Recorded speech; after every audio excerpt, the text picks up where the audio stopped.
Le bouddhisme humaniste, l'intention première du Bouddha, par le vénérable maître Xing-Yun. La démarche. La démarche est une autre composante culturelle, prise en considération par le bouddhisme.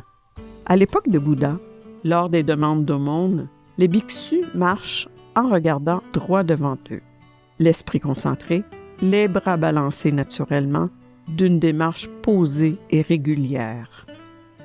Le bouddhisme chinois parle de 3000 maintiens dignes et graves, 80 000 démarches subtiles, c'est-à-dire que toutes les manières de marcher, se tenir, s'asseoir et se coucher doivent être dignes et graves.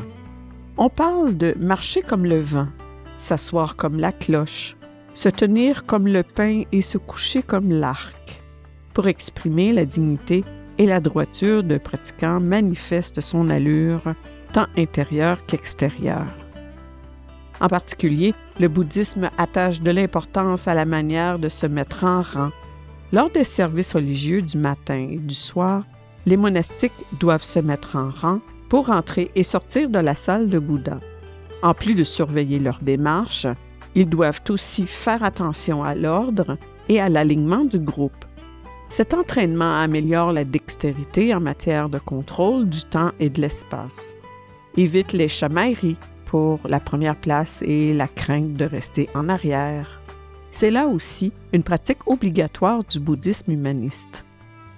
À vrai dire, nous devons restituer cette culture, surtout dans la société actuelle où les gens se bousculent, ne suivent pas la ligne, parlent fort en public et parfois même font du tapage.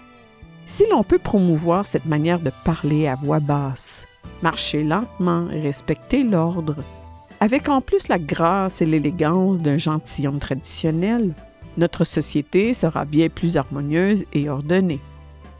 Depuis que l'école Chan s'est développée en 5 lignées et 7 branches, le bouddhisme chinois connaît davantage de règles, telles que le signal des rassemblements et l'annonce de l'heure des exercices par les cloches et les plaquettes de bois, la cloche du matin et le tambour du soir.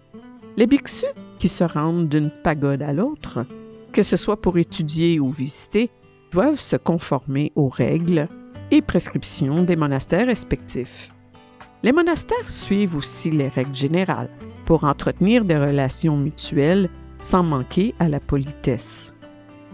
L'attachement du bouddhisme humaniste a l'équivalence entre la vie et la pratique de la perfection, se manifeste par les 5 exercices quotidiens et les 3 repas.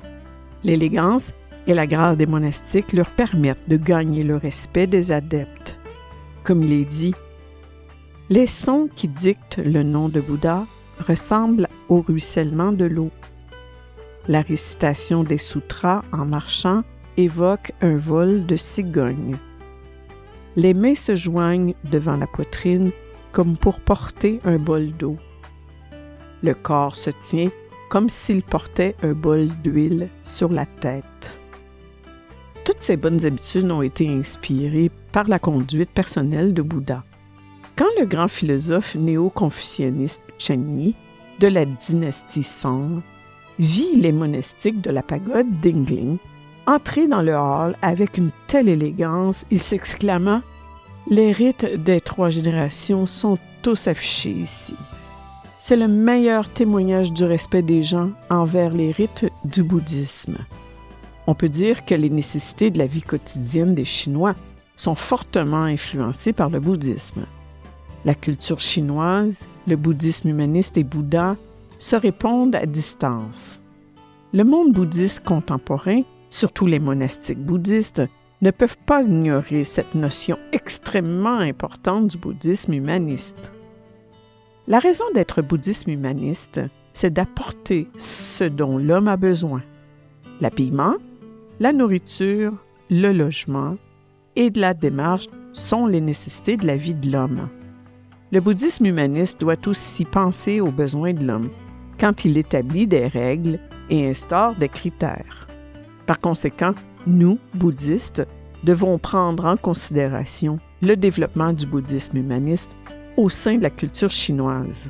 afin qu'il puisse retrouver l'intention première de Bouddha.